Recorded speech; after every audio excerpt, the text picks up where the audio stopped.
మనకి ఇక్కడ 3 స్టేట్మెంట్స్ ఇచ్చేసి ఫస్ట్ 2 స్టేట్మెంట్స్ ట్రూ అయినట్టయితే థర్డ్ స్టేట్మెంట్ ఏమవుతుంది అని అడుగుతున్నారు. సో మనం ఫస్ట్ స్టేట్మెంట్స్ చూద్దాం.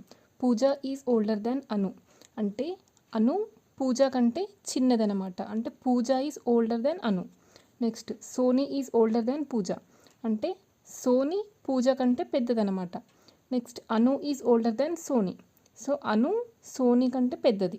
సో మనం పెద్దవాళ్ళని టాప్లో వేసుకున్నాం కదా. ఇప్పుడు మనం ఫస్ట్ 2 స్టేట్మెంట్స్ కరెక్ట్ అంటున్నారు. సో ఈ 2 స్టేట్మెంట్స్కి రిలేషన్ ఫైండ్ అవుట్ చేద్దాం. ఇప్పుడు పూజ అను కంటే పెద్దది, సోనీ పూజ కంటే పెద్దది. అప్పుడు ఏమవుతుంది రిలేషను? సో ఫస్ట్ అందరికంటే పెద్దవాళ్ళు ఎవరవుతారు? సోనీ. సోనీ పూజ కంటే పెద్దది అండ్ పూజ వచ్చేసి అను కంటే పెద్దది. అప్పుడు మనకి ఇండైరెక్ట్గా అను సోనీ కంటే చిన్నది అవుతుంది కదా. సో కానీ ఇక్కడ మనకి ఏమి ఇచ్చారు? అను ఈజ్ ఓల్డర్ దెన్ సోనీ అని ఇచ్చారు.